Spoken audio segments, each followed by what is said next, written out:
Milestone দুর্ঘটনায় মৃতের কাতারে মাহতাব মাহিয়া নামের আরও 2 শিক্ষার্থী। ডিএনএ টেস্টে 5 জনের পরিচয় শনাক্ত, হতাহতের তালিকা দিল স্কুল কর্তৃপক্ষ।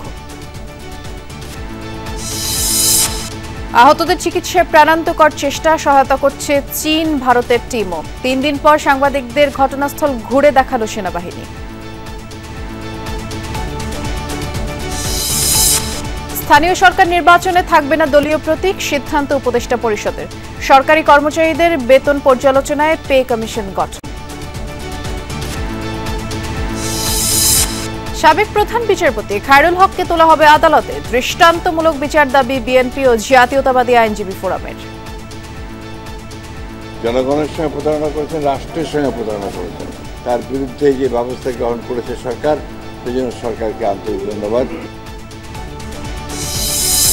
হবিগঞ্জে এনসিপির পদযাত্রা, বিভিন্ন জায়গায় ভয়ভীতি দেখানোর অভিযোগ নেতাদের। 5 আগস্টের মধ্যে জুলাই সনদ ঘোষণার দাবি।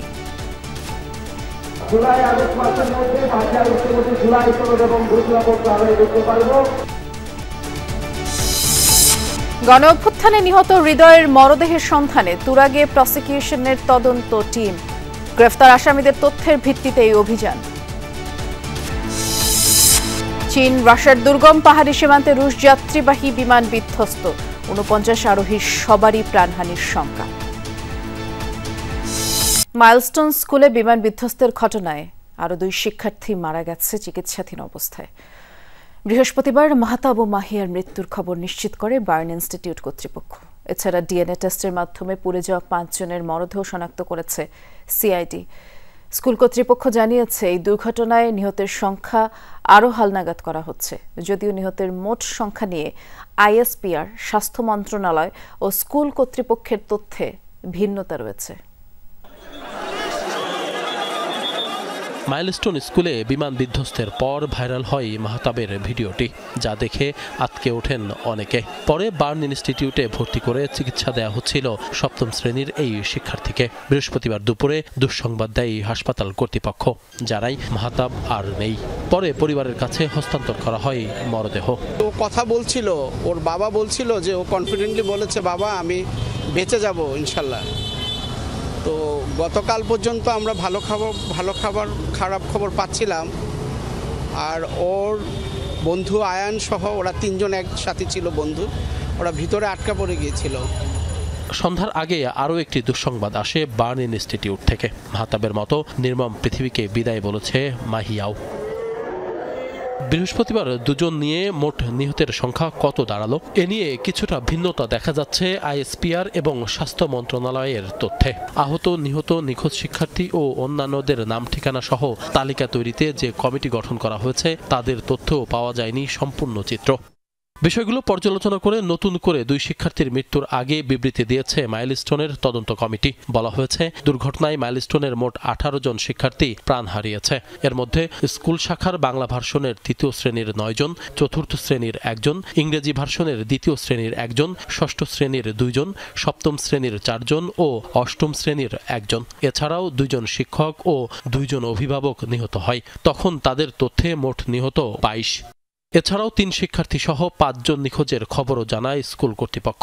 বলা হয়, নিহত ও নিখোঁজের তালিকা হালনাগাদের কাজ চলমান। আমি দৃঢ়ভাবে বিশ্বাস করি, আপনারাও সবাই জানেন, মিথ্যা অপপ্রচারগুলো চলতেছে এবং এটা এখন পর্যন্ত ওইভাবে করে কেউ কনফার্ম করতে পারেন নাই।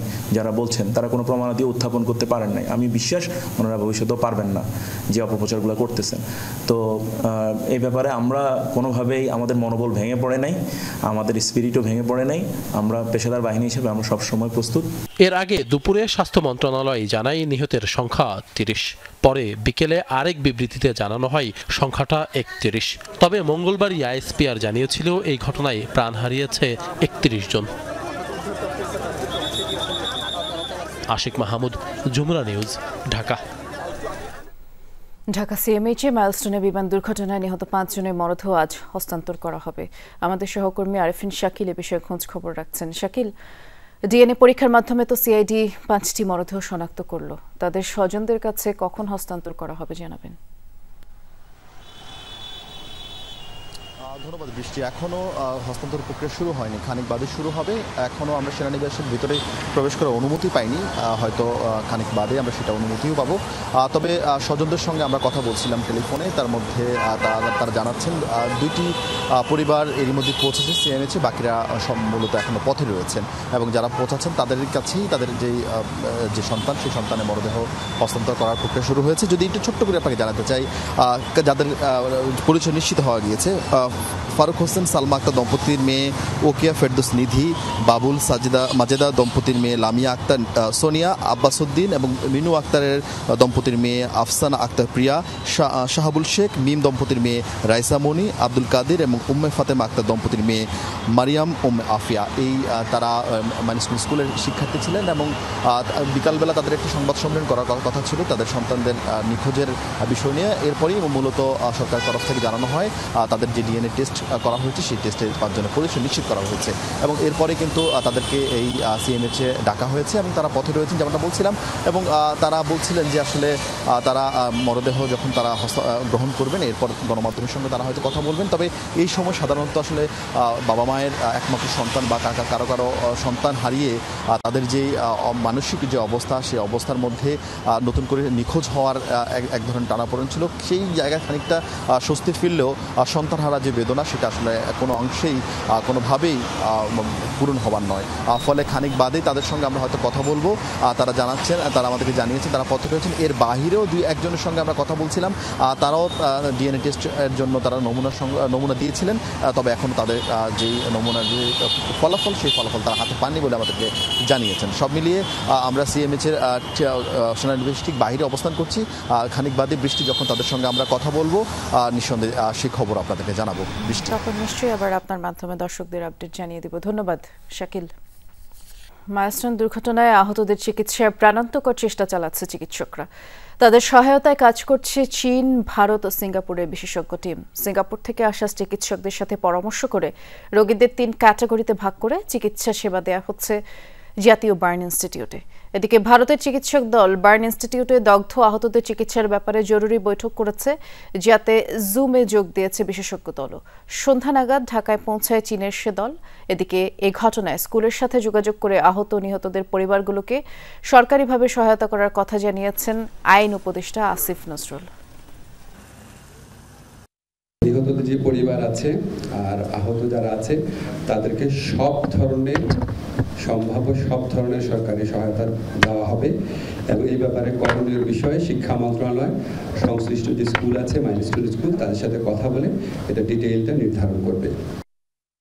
মাইলস্টোন স্কুল অ্যান্ড কলেজের ভয়াবহ বিমান দুর্ঘটনার পর আজ সাংবাদিকদের ঘটনাস্থল পরিদর্শনে নিয়ে যায় সেনাবাহিনী। সেদিনের সেই ভয়াবহতার বর্ণনা দেন সেনা সদস্যরা। বলেন, সেনাবাহিনীর উদ্ধার অভিযানে সহায়তা করেন শিক্ষা প্রতিষ্ঠানটির শিক্ষক ও শিক্ষার্থীরা। বিমান বিধ্বস্তের ঘটনায় ছড়িয়ে পড়া ফুয়েল থেকে বিস্ফোরণের শঙ্কায় সবাইকে দূরে সতর্ক থাকতে বলা হয়েছে।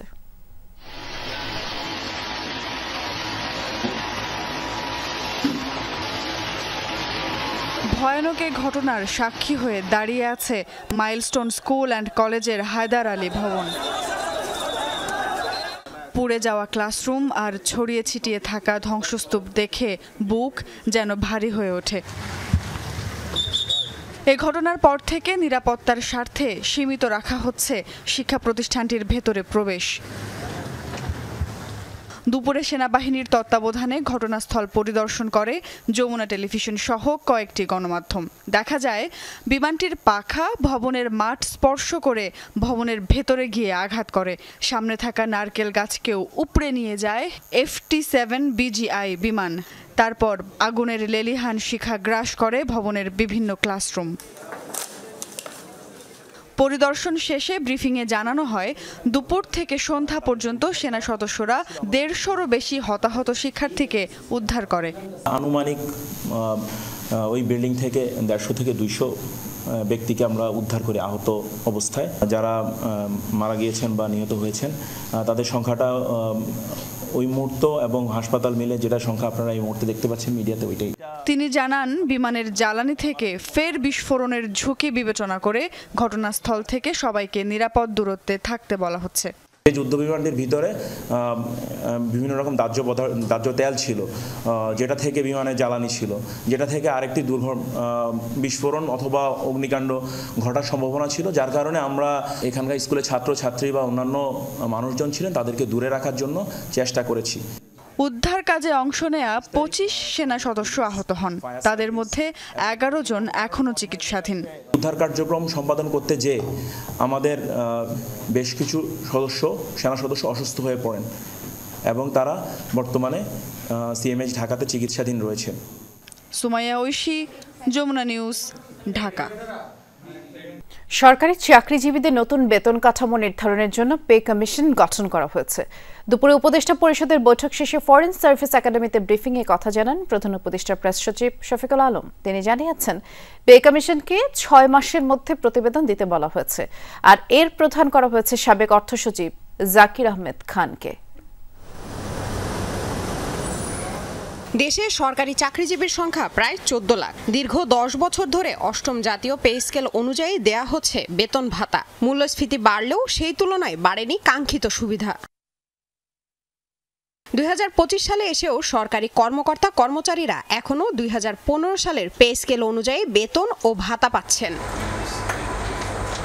বৃহস্পতিবার সকালে উপদেষ্টা পরিষদের বৈঠকে প্রজাতন্ত্রের কর্মচারীদের জন্য নবম পে স্কেল দেওয়ার সিদ্ধান্ত নিয়েছে সরকার। দুপুরে ফরেন সার্ভিস একাডেমিতে উপদেষ্টা পরিষদের বৈঠক শেষে ব্রিফিং করেন প্রধান উপদেষ্টার প্রেস সচিব। তিনি জানান, এই কমিশনের প্রধান করা হয়েছে সাবেক অর্থ সচিব জাকির আহমেদ খানকে। সরকারি, আধা সরকারি এবং অটোনোমাস বডির যারা কর্মচারী আছেন তাদের পে স্কেল 2015 সালে হয়েছিল, এটার পরে 10 বছর পরে নতুন পে স্কেল হলো। এর মধ্যে আপনি জানেন যে গত সরকারের সময় ইনফ্লেশন ডাবল ডিজিট ক্রস করেছিল। আমরা যদিও এটাকে গত মাসে 8% নিয়ে এসেছি, কিন্তু ইনফ্লেশন কারণে যে বেতনের যে অ্যাডজাস্টমেন্ট সেটা এখনও ঠিক মতো হয়নি। সেই জন্য গভর্নমেন্ট মনে করেছে যে একটা পে স্কেল হওয়া উচিত, এবং এই পে স্কেলটা নেতৃত্ব করবেন ডক্টর জাকির আহমেদ খান। উনি ফর্মার ফিনান্স সেক্রেটারি ছিলেন। কমিশনকে 6 মাসের মধ্যে প্রতিবেদন দিতে বলা হয়েছে। 6 মাস আমাদের কর্মসময়। লামিয়া তিথি, যমুনা নিউজ, ঢাকা।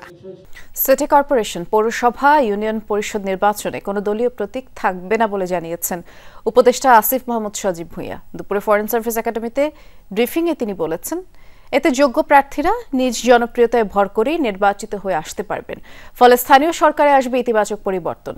আর আইন উপদেষ্টা বলেছেন, দলীয়করণের জন্যই স্থানীয় সরকার নির্বাচনের আইনগত পরিবর্তন করেছিল বিগত সরকার। স্থানীয় সরকারের ধারণাই হচ্ছে সামাজিকভাবে সম্মানিত ও গ্রহণযোগ্য ব্যক্তিই হবেন নির্বাচিত জনপ্রতিনিধি। রাজনৈতিকভাবে কোনো ব্যক্তি কতটা গ্রহণযোগ্য স্থানীয় সরকারে তা অবান্তর, দরকার তার সামাজিক গ্রহণযোগ্যতা। কিন্তু 2015 সালে একক সিদ্ধান্তের জোরে আইন সংশোধন করে আওয়ামী লীগ। সিদ্ধান্ত নেয় স্থানীয় সরকার নির্বাচনে দলীয় প্রতীক ব্যবহারের। তবে অধিকাংশ রাজনৈতিক দলই এমন সিদ্ধান্তের বিরোধিতা করে আসছিল। জুলাই অভ্যুত্থানের পর অন্তর্বর্তী সরকারের করা নির্বাচন ব্যবস্থা সংস্কার কমিশন এবং স্থানীয় সরকার সংস্কার কমিশনও দলীয় প্রতীক বাদ দেওয়ার সুপারিশ করে। এরই প্রেক্ষিতে বৃহস্পতিবার উপদেষ্টা পরিষদের বৈঠকে অনুমোদন দেওয়া হয় প্রতীক বাতিলের বিধানে। পরে ফরেন সার্ভিস একাডেমিতে ব্রিফিংয়ে জানানো হয় বিস্তারিত। দলীয় প্রতীকে স্থানীয় সরকার নির্বাচনে অংশগ্রহণ করার আর কোনো সুযোগ নেই। এখন থেকে ইন্ডিভিজুয়াল প্রতীকে স্থানীয় সরকার নির্বাচনগুলো হবে এবং প্রত্যেকটি ক্ষেত্রেই হবে দলীয় প্রতীক বা এই জিনিসটাকে কেন্দ্র করে অনেক হানাহানি স্থানীয় সরকার নির্বাচনকে কেন্দ্র করা হয়েছে এবং অনেক জায়গায় মার্কার ভোটে অনেকে জিতে এসেছে কিংবা গায়ের জোরে জিতে এসেছে। সাংবাদিকদের প্রশ্নের জবাবে উপদেষ্টা আসিফ জানান, রাজনৈতিক দলগুলো চাইলে জাতীয় নির্বাচনের আগেই স্থানীয় পর্যায়ে ভোট হতে পারে। স্থানীয় সরকার নির্বাচন জাতীয় নির্বাচনের আগে হতে পারে। এই বিষয়টা সম্পূর্ণই রাজনৈতিক দলগুলো সহ সরকারের একটা ঐক্যমত্যে আসার বিষয়। আইন উপদেষ্টা বলেন, দলীয়করণ করতেই স্থানীয় সরকার নির্বাচনের আইনগত পরিবর্তন করেছিল বিগত সরকার। বিগত সরকারের আমলে স্থানীয় সরকার প্রতিষ্ঠানগুলোকে দলীয়করণ করার জন্য ভুয়া নির্বাচনের মাধ্যমে দলীয়করণ করার পদক্ষেপ হিসাবে আইনগত পরিবর্তনটা করা হয়েছিল। আমরা আগের অবস্থায় ফিরে যাচ্ছি। এখন থেকে দলীয় প্রতীকে কোনো স্থানীয় নির্বাচন হবে না। এদিকে ফৌজদারি কার্যবিধি সংশোধনের প্রস্তাবে অনুমোদন দিয়েছে উপদেষ্টা পরিষদ। আইন উপদেষ্টা জানান, কাউকে গ্রেফতারের 12 ঘন্টার মধ্যেই তার পরিবারকে জানাতে হবে। গ্রেফতারকৃত ব্যক্তির পরিবার, বন্ধু-বান্ধব বা লয়ারের সাথে যোগাযোগ করতে হবে 12 ঘন্টার মধ্যে। লামিয়া তিথি, যমুনা নিউজ, ঢাকা। সাবেক প্রধান বিচারপতি এবিএম খায়রুল হককে আদালতে তোলার প্রক্রিয়া চলছে। তার বিরুদ্ধে ঢাকা ও নারায়ণগঞ্জে একাধিক মামলা রয়েছে। সকালে রাজধানীর ধানমন্ডির একটি বাসা থেকে সাবেক এই প্রধান বিচারপতিকে আটক করে ঢাকা মহানগর গোয়েন্দা পুলিশ। এদিকে খায়রুল হকের বিরুদ্ধে অবৈধভাবে প্লট গ্রহণের প্রাথমিক প্রমাণ পেয়েছে দুদক। দেশের 19তম প্রধান বিচারপতি হিসেবে 2010 সালের 27 সেপ্টেম্বর নিয়োগ পান এবিএম খায়রুল হক। আপিল বিভাগে থাকাকালে সংবিধানের ত্রয়োদশ সংশোধনী বা তত্ত্বাবধায়ক সরকার ব্যবস্থা বাতিল এবং ফতোয়া অবৈধ ঘোষণার রায় দেন খায়রুল হক। হাইকোর্ট বিভাগে থাকাকালে বঙ্গবন্ধু হত্যা মামলার রায় ও সংবিধানের 5ম সংশোধনী মামলার রায় দিয়েছিলেন তিনি। তত্ত্বাবধায়ক সরকার ব্যবস্থা বাতিল মামলার মূল রায়দানকারী হিসেবে রাজনৈতিকভাবে সমালোচিত হন খায়রুল হক। 5 আগস্টের পর বিতর্কিত এই বিচারপতিকে গ্রেফতারে জোরালো দাবি তোলেন বিএনপিপন্থী আইনজীবীরা। 13 আগস্ট আইন কমিশনের চেয়ারম্যানের পদ থেকে পদত্যাগ করেন খায়রুল হক। তারপর থেকেই তিনি দেশেই ছিলেন। বৃহস্পতিবার সকালে রাজধানীর ধানমন্ডির একটি বাসা থেকে খায়রুল হককে গ্রেফতার করে ডিবি পুলিশ। পরে তাকে গ্রেফতার দেখিয়ে আদালতে পাঠানো হয়। তার বিরুদ্ধে ঢাকা ও নারায়ণগঞ্জে একাধিক মামলা রয়েছে। এদিকে সাবেক এই প্রধান বিচারপতির অবৈধভাবে প্লট গ্রহণের প্রাথমিক প্রমাণ পাওয়ায় 7 সদস্যের তদন্ত কমিটি গঠন করেছে দুদক। খায়রুল হকের তথ্য চেয়ে চিঠি দিয়েছে রাজুক, এনবিআর ও গৃহায়ণ কর্তৃপক্ষকে। রাজধানী উন্নয়ন কর্তৃপক্ষ ও গণপূর্ত মন্ত্রণালয়ের অসাধু কর্মকর্তাদের যোগসাজশে জনাব এবিএম খায়রুল হক সাবেক প্রধান বিচারপতি কর্তৃক বিধি বহির্ভূতভাবে প্লট হস্তগত করার অভিযোগ কমিশন কর্তৃক অনুসন্ধানের সিদ্ধান্ত গৃহীত হয়েছে। সাবেক প্রধান বিচারপতি খায়রুল হক ক্ষমতার অপব্যবহার করে আরও অবৈধ সম্পদ অর্জন করেছেন কিনা তার তদন্ত চলছে বলেও জানায় দুদক কর্মকর্তারা। রাব্বি সিদ্দিকী, যমুনা নিউজ, ঢাকা। সাবেক প্রধান বিচারপতি এবিএম খায়রুল হকের আইন অনুযায়ী দৃষ্টান্তমূলক শাস্তির দাবি জানিয়েছেন বিএনপি মহাসচিব মির্জা ফখরুল ইসলাম আলমগীর।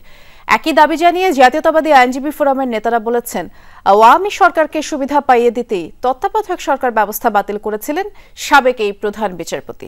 একই সাথে বিএনপি চেয়ারপারসন খালেদা জিয়াকে বাড়ি ছাড়া করার নেপথ্যে খায়রুল হককে দায়ী করেছেন আইনজীবীরা। 2010 সালে জ্যেষ্ঠ 2 জন বিচারপতিকে ডিঙিয়ে এবিএম খায়রুল হককে করা হয় 19তম প্রধান বিচারপতি। এরপর থেকেই দেশের বিচার বিভাগ কলুষিত হতে শুরু হয় বলে অভিযোগ বিএনপির। ক্ষতি করেছেন একটা বিরাট। রাজধানীর গুলশানে বিএনপি চেয়ারপারসনের কার্যালয়ে এক জরুরি সংবাদ সম্মেলনে দলটির মহাসচিব বলেন, তত্ত্বাবধায়ক সরকার নিয়ে খায়রুল হকের দেয়া রায় রাষ্ট্রবিরোধী। তত্ত্বাবধায়ক সরকারের ব্যাপারে যে রায় দিয়েছিলেন, শর্ট যে রায় দিয়েছিলেন সেটা এবং তার পরবর্তীকালে সেটা যে আপনার পূর্ণাঙ্গ যে রায় মধ্যে আকাশ আর পাতাল তফাৎ ছিল এবং সেই যে রায়টা তিনি শর্ট দিয়েছিলেন সেটাও আমরা মনে করি যে এই রাষ্ট্রের বিরুদ্ধে গেছে।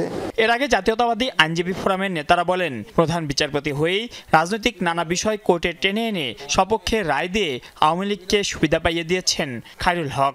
তত্ত্বাবধায়ক সরকার বাতিল, জিয়াউর রহমানকে স্বাধীনতার ঘোষক থেকে সরানো, বেগম জিয়াকে মইনুল রোডের বাড়ি থেকে সরানোর নেপথ্যে রয়েছেন তিনি। এই খায়রুল হকের কারণে আয়নাঘর হয়েছে। এই খায়রুল হকের কারণে হাজার হাজার মায়ের কোল খালি হয়েছে। যে শেখ হাসিনাকে ফ্যাসিস্ট করার জন্য, এক নায়ক করার জন্য খায়রুল হক ছিলেন মেইন আর্কিটেক্ট। বেগম খালেদাকে বাড়ি থেকে ছুড়ে বের করে দিয়েছে, অপমান করেছে, আওয়ামী লীগ যা যা চেয়েছে সবই তার দিয়ে করিয়েছে। সুপ্রিম কোর্টের অন্যান্য আইনজীবীরাও বলছেন, খায়রুল হক বিচার বিভাগ ও গণতন্ত্র ধ্বংসের কারিগর, তার দৃষ্টান্তমূলক শাস্তি হওয়া জরুরি। ইলেকশন কমিশন ডেস্ট্রয় হয়ে গেছে, ইলেকশন পদ্ধতি ডেস্ট্রয় হয়ে গেছে। ফলে আমি মনে করি বিচারপতি খায়রুল হক সাহেবের এই ফ্রড যদি তারা না করতেন তাহলে পরবর্তীতে এই ধরনের কনসিকুয়েন্স এই জাতিকে বহন করতে হতো না। শুধুমাত্র একটি বিশেষ দলকে সুবিধা দেওয়ার জন্য আইনের অপপ্রয়োগ করে 13th অ্যামেন্ডমেন্টকে বাতিল করে দিয়েছিলেন। বিচার বিভাগ থেকে অবসরের পর রীতি ভঙ্গ করে খায়রুল হককে আইন কমিশনের চেয়ারম্যান করে ফ্যাসিবাদী হাসিনা সরকার। পতনের আগ পর্যন্ত সেই পদেই ছিলেন তিনি। মানুল মারুফ, যমুনা নিউজ, ঢাকা।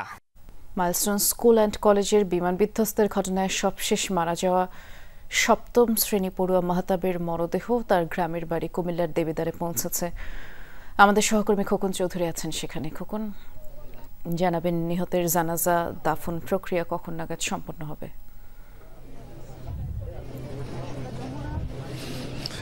বৃষ্টি, নিহতের যে মরদেহ আসলে কিছুক্ষণ আগেই তার যে গ্রামের বাড়ি অর্থাৎ দেবিদ্বার উপজেলার রাজামেহার ইউনিয়নের উখারি গ্রামে এসে পৌঁছেছে এবং এখানে কিন্তু আসলে এই মরদেহটি এসে পৌঁছানোর পরে কিন্তু আসলে এলাকাবাসী যে একটি শোকে স্তব্ধ, তারা কিন্তু আসলে সেই তাদের সঙ্গে আমরা কথা বলে যেটি জানতে পারলাম, আসলে তারা যেটি বলছেন যে আসলে এই যে মাহতাব সে কিন্তু আসলে একজন মেধাবী শিক্ষার্থী ছিল এবং শিক্ষার্থীর পাশাপাশি একজন ভালো ছাত্র হিসেবে তার কিন্তু এলাকায়ও বেশ সুনাম রয়েছে। তো আসলে যারা সাধারণ মানুষ রয়েছেন তারা কিন্তু আসলে এই দুর্ঘটনাটিকে আসলে কোনোভাবেই মেনে নিতে পারছেন না। তারা বলছেন যে একটি ফুল ফুটে ওঠার আগেই কিন্তু আসলে ঝরে পড়েছে। তো তার যে জানাজা সেটি আমরা তার স্বজনের সঙ্গে কথা বলে যেটি জেনেছি যে বাদ এশায় এখানকার স্থানীয় যে ঈদগাহ ময়দান রয়েছে সেখানে তার জানাজা সম্পন্ন হবে এবং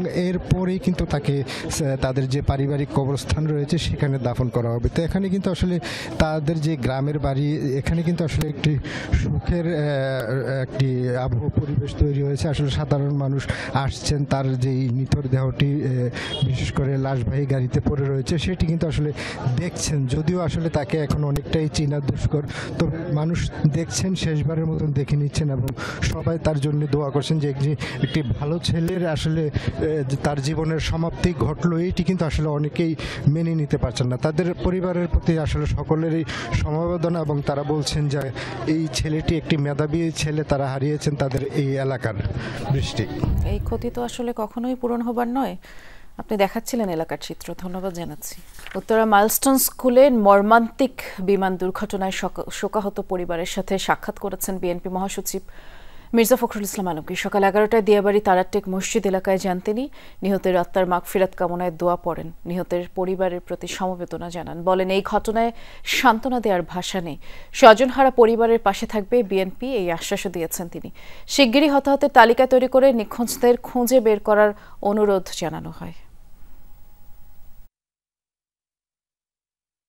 সবসময় শিশুদেরকে মনে করি যে তারা আমাদের ভবিষ্যৎ, জাতির ভবিষ্যৎ, এই পরিবারের ভবিষ্যৎ। এই পরিবার তাদের যে ব্যথা, তাকে সান্ত্বনা দেওয়ার ভাষা আমাদের কাছে নেই। আমরা শুধু তাদেরকে এটুকু জানাতে এসেছি যে আমরা আপনাদের এই কষ্টের সঙ্গে আমরা আছি। চাঁদাবাজি ও দখলদারিত্বের বিরুদ্ধে প্রতিবাদ গড়ে তোলার আহ্বান জানিয়েছেন এনসিপির আহ্বায়ক নাহিদ ইসলাম। হবিগঞ্জের সমাবেশে তিনি বলেছেন, নতুন বাংলাদেশ গড়ার লড়াই এখনো শেষ হয়নি, যেখানেই অন্যায় হবে তার প্রতিবাদ জানাবে এনসিপি। এর আগে ব্রাহ্মণবাড়িয়ার সমাবেশে সারা দেশে এনসিপি নেতাকর্মীদের ভয়ভীতি দেখানোর অভিযোগ তোলেন দলটির দক্ষিণাঞ্চলের মুখ্য সংগঠক হাসনাত আব্দুল্লাহ। জুলাই পদযাত্রার 24তম দিনে হবিগঞ্জে জাতীয় নাগরিক পার্টি পৌরসভা প্রাঙ্গণ থেকে শুরু হয় দলটির পদযাত্রা। পরে টাউন হল মোড়ে সমাবেশ করে এনসিপির নেতারা। জেলা শহীদ মিনার এলাকায় হওয়ার কথা ছিল সমাবেশটি, তবে জেলা প্রশাসকের অনুমতি না মেলায় পরিবর্তন করতে হয় জায়গা, তাতেও খুব একটা ভাটা পড়েনি। এ সময় চাঁদাবাজি আর দখলদারিত্বের বিরুদ্ধে হুঁশিয়ারি দেয় দলটির আহ্বায়ক নাহিদ ইসলাম। বলেন, দলমত নির্বিশেষে যে কোনো বিচার বহির্ভূত হত্যার বিরুদ্ধেই এনসিপির অবস্থান। এলাকায় এলাকায় যে দুর্বৃত্তায়নের রাজনীতি আবার নতুন করে শুরু হচ্ছে, মুজিববাদে পুনর্বাসিত হচ্ছে, চাঁদাবাজ দখলদারিত্বের রাজনীতি ফিরে আসতেছে, আমাদেরকে সেই রাজনীতি ঠেকিয়ে দিতে হবে। আমরা দেখেছি যৌথ বাহিনী দ্বারা কয়েকদিন আগে বিএনপির একজন যুবদলের একজন কর্মীকে হত্যা করা হয়েছে। আমরা সেই হত্যারও নিন্দা ও প্রতিবাদ জানাই, কারণ আমরা মনে করি আমরা যেমন চাঁদাবাজির বিরোধিতা করি, আমরা একইভাবে বিচার বহির্ভূত হত্যাকাণ্ডেরও বিরোধিতা করি। এর আগে ব্রাহ্মণবাড়িয়াতেও সমাবেশ করে জাতীয় নাগরিক পার্টি। সার্কিট হাউসে গণঅভ্যুত্থানে হতাহতদের পরিবারের সাথে সৌজন্য সাক্ষাৎ করেন নেতারা। পরে কাউতলী এলাকা থেকে পদযাত্রা বের করা হয়। মোদি বিরোধী হত্যাকাণ্ডে আমাদের যেসব ভাইরা জীবন দিয়েছেন, এ সময় সারা দেশে এনসিপি নেতাকর্মীদের ভয়ভীতি দেখানো হচ্ছে বলে অভিযোগ করেন দলটির দক্ষিণাঞ্চলের মুখ্য সংগঠক হাসনাত আব্দুল্লাহ। আর 5 আগস্টের আগেই জুলাই সনদের দাবি উঠে আসে।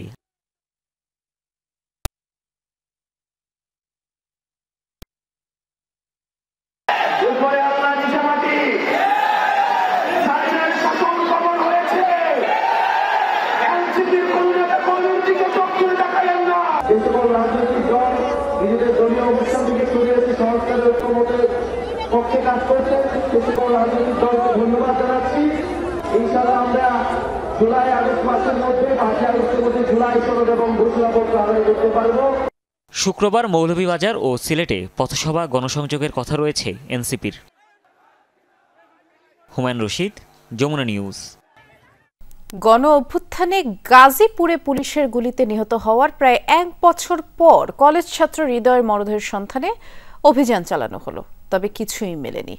তুরাগ নদের তীব্র স্রোতের কারণে 5 ঘন্টা পর তা সমাপ্ত ঘোষণা করে ফায়ার সার্ভিস। আন্তর্জাতিক অপরাধ ট্রাইব্যুনালের তদন্ত কর্মকর্তার দাবি, গ্রেফতারকৃত আসামিদের তথ্যের ভিত্তিতে এই অভিযান চালানো হয়েছে, তবে তিনি ক্যামেরার সামনে কথা বলেননি। 5 আগস্ট বিকেল 3:30 শেখ হাসিনার পালিয়ে যাওয়ার খবরে গাজীপুরের কোনাবাড়িতে বিজয় মিছিল বের করে ছাত্র জনতা। হঠাৎ চড়াও হয় পুলিশ। ফুটেজে দেখা যায় সে সময় আটকের পর কলেজ ছাত্র হৃদয়কে গুলি করে পুলিশ। পরে তাকে টেনে হিঁচড়ে নিয়ে যায় তারা। এরপর আর সন্ধান মেলেনি হৃদয়ের। হত্যা মামলার পর গ্রেফতার হন গুলিছোড়া পুলিশ সদস্য আকরাম সহ বেশ কয়েকজন। ঘটনার প্রায় 1 বছর পর হৃদয়ের মরদেহের সন্ধানে তুরাগ নদে উদ্ধার তৎপরতা। কড্ডা ব্রিজ এলাকার কয়েক কিলোমিটার এলাকায় চালানো হয় তল্লাশি। পর্যবেক্ষণ করেন আন্তর্জাতিক অপরাধ ট্রাইব্যুনালের তদন্ত কর্মকর্তা মাসুদ পারভেজ। ক্যামেরার সামনে কথা বলেননি তদন্ত কর্মকর্তা, তবে তিনি দাবি করেন আসামিদের তথ্যের ভিত্তিতে এই অভিযান। তীব্র স্রোতের কারণে 5 ঘন্টা পরই তা সমাপ্ত করে ফায়ার সার্ভিস।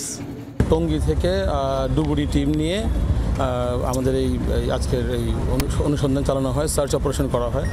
আমরা সকাল থেকে আসছি আমাদের ডুবুরি টিমকে নিয়ে, এবং এখানে আমরা প্রায় 3-4 কিলোমিটার আমরা ডাইভ দিয়েছি বিভিন্ন সময়। তো পানির অনেক স্রোত।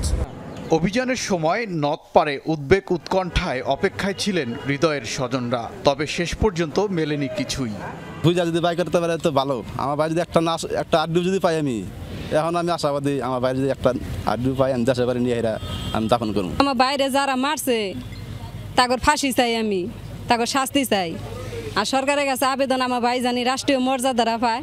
টাঙ্গাইলের গোপালপুরের আলমনগর গ্রামের বাসিন্দা হৃদয়। জীবিকার তাগিদে লেখাপড়ার পাশাপাশি কোনাবাড়িতে অটোরিকশা চালাতেন তিনি। ওবায়দুর রহমান, যমুনা নিউজ। 24 জুলাই গণ অভ্যুত্থানের প্রেক্ষাপটে দলীয় সন্ত্রাস ও রাষ্ট্রীয় সহিংসতার শিকার নিহতদের তালিকা প্রণয়নের নির্দেশ দিয়েছেন প্রধান উপদেষ্টা প্রফেসর মোহাম্মদ ইউনুস। বৃহস্পতিবার বিকেলে রাষ্ট্রীয় অতিথি ভবন যমুনায় প্রধান উপদেষ্টা মোহাম্মদ ইউনুসের সাথে সাক্ষাৎ করে ঢাকা সফরে থাকা আবরার ফাহাদের পরিবার, আবরার হত্যার বিচার ত্বরান্বিত করা সহ কুষ্টিয়ায় গড়াই নদীর উপর সেতু নির্মাণ, শিক্ষা প্রতিষ্ঠানগুলোকে শিক্ষার্থী বান্ধব করার দাবি জানান পরিবারটি। প্রধান উপদেষ্টা বলেন, আবরার হত্যাকাণ্ডের বিচার হবেই। গণ অভ্যুত্থানের আগের 15 বছরে দলীয় সন্ত্রাস ও রাষ্ট্রীয় বাহিনীর সহিংসতায় নিহতদের তালিকা করে তদন্তে সরকার কাজ করছে। কোন দেশের সাথেই বাংলাদেশের সম্পর্ক খারাপ নয়, সবার সাথেই সুসম্পর্ক বজায় রাখার চেষ্টা করছে সরকার। পারস্পরিক শ্রদ্ধার জায়গাটা বজায় রেখে ভারতের সাথে সম্পর্ক ভালো রাখা হচ্ছে। বিকেলে পররাষ্ট্র মন্ত্রণালয়ের ব্রিফিংয়ে এমনটা জানিয়েছেন পররাষ্ট্র উপদেষ্টা তৌহিদ হোসেন। জানিয়েছেন, বিমান দুর্ঘটনা ইস্যুতে ভারত থেকে 2 জন চিকিৎসক ও নার্স এসেছেন। ভারতে ভিসার জন্য নিজেদের ঘর গোছাতে হবে। জাতিসংঘের মানবাধিকার কমিশনের কার্যালয় স্থাপনে দেশের স্বার্থের বিরুদ্ধে কিছু হবে না বলেও মন্তব্য করেন উপদেষ্টা। আমরা কারোর সাথে কিন্তু এমন কিছু করছি না যাতে সম্পর্ক খারাপ হতে পারে। আমরা প্রত্যেকের সাথে এই সম্পর্ক ভালো করার চেষ্টা করছি, স্বাভাবিক রাখার চেষ্টা করছি এবং কারো উপরে যে খুব বেশি অতিরিক্ত নির্ভরশীল আমরা হচ্ছি সেটাও না। ভারতের সাথে সম্পর্কের ক্ষেত্রে তো আমি বলেছি যে আমাদের লক্ষ্য হচ্ছে ভালো সম্পর্ক বজায় রাখা, তবে পারস্পরিক শ্রদ্ধার এবং সম্মানের। লবিস্ট নিয়োগ দিয়ে মার্কিন যুক্তরাষ্ট্র আরোপিত বাড়তি ৩৫% শুল্কের বিষয়ে কিছু করা সম্ভব না বলে মনে করেন বাণিজ্য উপদেষ্টা। তিনি জানান, যুক্তরাষ্ট্রের শুল্ক নির্ধারণ পদ্ধতি ও আইনি কাঠামো একজন লবিস্টের পক্ষে বোঝা কঠিন। এ নিয়ে সরাসরি বৈঠকের জন্য আবারও USTR-কে চিঠি দেওয়া হলেও এখনো আমন্ত্রণ পাওয়া যায়নি।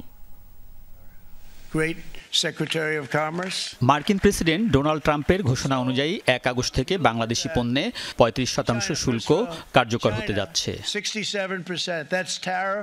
এতে বাংলাদেশের তৈরি পোশাক, চামড়া সহ বেশ কিছু পণ্যের রপ্তানি চাপের মুখে পড়বে। এ অবস্থায় যুক্তরাষ্ট্রের বাণিজ্য প্রতিনিধি দপ্তর USTR-এর সাথে 2 দফা বৈঠক করলেও এখনও কোনো সুখবর নেই। তৃতীয় দফা সরাসরি আলোচনার জন্য 22 জুলাই চিঠি দিলেও এর জবাব পায়নি বাণিজ্য মন্ত্রণালয়। এটা আমাদের জন্য যেরকম প্রয়োজন, যুক্তরাষ্ট্রের জন্যও প্রয়োজন। সক্ষমতার ভিত্তিতে আমাদের যা করণীয় সেই তুলে ধরার পরিপ্রেক্ষিতে আমরা এখন আমাদের ওনাদের থেকে যেটা বলেছে আমন্ত্রণের অপেক্ষায় আছে, আমন্ত্রণ পেলে চলে যাবে। প্রত্যাশা করছি মানে ভালো কোনো কিছু। তবে সরাসরি না হলেও শুক্রবার অনলাইনে বৈঠকের শিডিউল পাওয়া গিয়েছে বলে জানিয়েছেন বাণিজ্য উপদেষ্টা। আমরা একটা অনলাইন মিটিং হয়তোবা শিডিউল পাচ্ছি আজকালকের ভিতরে। উপদেষ্টা জানান, যুক্তরাষ্ট্রের শুল্ক নির্ধারণ পদ্ধতি ও আইনি কাঠামোর কারণে শুল্ক কমাতে লবিস্ট নিয়োগ দিয়ে কোনো লাভ নেই। যুক্তরাষ্ট্র তাদের ন্যাশনাল ইমার্জেন্সির বিনিময়ে কাজটা করছে। এখানে যে মানে কাঠামোর উপরে ঘটনাটা ঘটছে, এই কাঠামোতে লবিস্টদের করার কোনো কিছু আছে কিনা আমি ঠিক জানি না। অনেক ধরনের আইনি প্রক্রিয়া আছে, যেই আইনি প্রক্রিয়াগুলো একজন লবিস্টের পক্ষে বোঝা সম্ভব না বলে আমার ধারণা। শুল্ক কমাতে দেশের স্বার্থবিরোধী শর্তও কি সরকার মানতে চাইছে, এমন সমালোচনার জবাবও দিয়েছেন শেখ বশিরউদ্দিন। বাংলাদেশের স্বার্থ ক্ষুণ্ণ করে আমরা কেন কাজ করব? এটা একটা সম্পূর্ণ অবান্তর প্রশ্ন। আমরা যা প্রচেষ্টা করছি তাহলে তার আন্তঃমন্ত্রণালয়ের মিটিংয়ের দরকার হয় না, তাহলে তো মানে কোনো একটা নির্দিষ্ট কিছু মেনে নিয়ে কাজটা করে ফেললে হয়ে যায়। 1 আগস্টের মধ্যে সরাসরি বৈঠক না হলে পরবর্তীতেও আলোচনা হতে পারে বলে মনে করেন বাণিজ্য উপদেষ্টা। আশা তো করা যায়, অবশ্যই হবে। আলমগীর স্বপন, যমুনা নিউজ, ঢাকা। রাশিয়ায় বিধ্বস্ত হওয়া বিমানের 49 আরোহীর কেউই বেঁচে নেই। বার্তা সংস্থা AFP এই তথ্য জানিয়েছে। এর আগে বৃহস্পতিবার চীন রাশিয়া সীমান্তের দুর্গম পাহাড়ি এলাকায় বিধ্বস্ত হয় যাত্রীবাহী বিমান AN-24। 5 শিশুসহ মোট 43 যাত্রী, পাইলট সহ 6 ক্রু ছিলেন বিমানটিতে। প্রায় অর্ধ শতাব্দী পুরনো উড়োযানটি তৈরি করা হয়েছিল সোভিয়েত যুগে। অর্ধশত আরোহী নিয়ে চীনের সীমান্তবর্তী আমুর অঞ্চলের টিন্ডা অভিমুখে যাচ্ছিল AN-24 মডেলের একটি বিমান। বৃহস্পতিবার সকালে ব্লাগোভেশচেন্স্ক শহর থেকে যাত্রা শুরু করে বিমানটি। সাইবেরিয়া ভিত্তিক আঙ্গারা এয়ারলাইন্সের উড়োযানটি গন্তব্যের কাছাকাছি যেতেই হারিয়ে যায় রাডার থেকে। নানা প্রচেষ্টার পরও বিমানটির অবস্থান শনাক্ত করতে ব্যর্থ হয় রুশ কর্তৃপক্ষ। এরপরই নিখোঁজ হওয়া এলাকায় শুরু হয় তল্লাশি অভিযান। টিন্ডা শহর থেকে প্রায় 15 কিলোমিটার দূরে মেলে বিমানটির ধ্বংসাবশেষের বিভিন্ন অংশ। দুর্ঘটনার পরপরই ঘটনাস্থলের উদ্দেশ্যে যাত্রা শুরু করে উদ্ধারকারী দল। তবে দুর্গম পাহাড়ি এলাকা ও খারাপ আবহাওয়ার কারণে উদ্ধার কাজ চালানো কঠিন হয়ে পড়েছে বলে জানানো হয়। আমরা নিশ্চিতভাবে জানাচ্ছি যে বিমানের পাইলট, প্রকৌশলী এবং কেবিন ক্রু ইরকুৎস্ক অঞ্চলের বাসিন্দা ছিলেন। প্রশাসনের পক্ষ থেকে নিহতদের স্বজনদের সাথে দেখা করে প্রয়োজনীয় সহায়তার ব্যবস্থা করা হবে। রাশিয়ার একটি সংবাদ সংস্থা জানিয়েছে, দুর্যোগপূর্ণ আবহাওয়া এবং পাইলটের ভুলকেই দুর্ঘটনার কারণ বলে প্রাথমিকভাবে ধারণা করা হচ্ছে। অ্যান্তনোভ বা AN-24 একটি টার্বোপপ বিমান। পণ্য এবং যাত্রী পরিবহনে ব্যবহৃত হয় সেটি। সোভিয়েত যুগের উড়োযানটি ছিল প্রায় অর্ধ শতাব্দী পুরনো। রেজওয়ানা সাইমা, যমুনা নিউজ। কুড়িগ্রামের রৌমারীতে জমি নিয়ে বিরোধের জেরে দুপক্ষের সংঘর্ষে একই পরিবারের 3 জন নিহত হয়েছেন, 6 জন আহত হয়েছেন। দুপুরে রৌমারী সদর ইউনিয়নের ভুন্দুচর এলাকায় এই ঘটনা ঘটে। পুলিশ জানায় 4.5 বিঘা জমি নিয়ে গ্রামের প্রয়াত গোলাম শহীদের সন্তানদের সাথে প্রতিবেশী রাব্বানির পরিবারের বিরোধ চলছিল। এরই জের ধরে আজ দেশীয় অস্ত্র নিয়ে দুপক্ষ সংঘর্ষে জড়ায় এবং নিহত হন গোলাম শহীদের 2 ছেলে বুলু মিয়া, ফুলবাবু এবং নাতি নুরুল আমিন। আহতদের উদ্ধার করে উপজেলা স্বাস্থ্য কমপ্লেক্সে নেওয়া হয়। পরে উন্নত চিকিৎসার জন্য একজনকে ময়মনসিংহ মেডিকেলে পাঠানো হয়। এ ঘটনায় একজনকে আটক করা হয়েছে আর এলাকায় অতিরিক্ত পুলিশ মোতায়েন রয়েছে। এ ছিল আজকের সন্ধ্যার বাংলাদেশের আয়োজনে। সাথে থাকার জন্য ধন্যবাদ।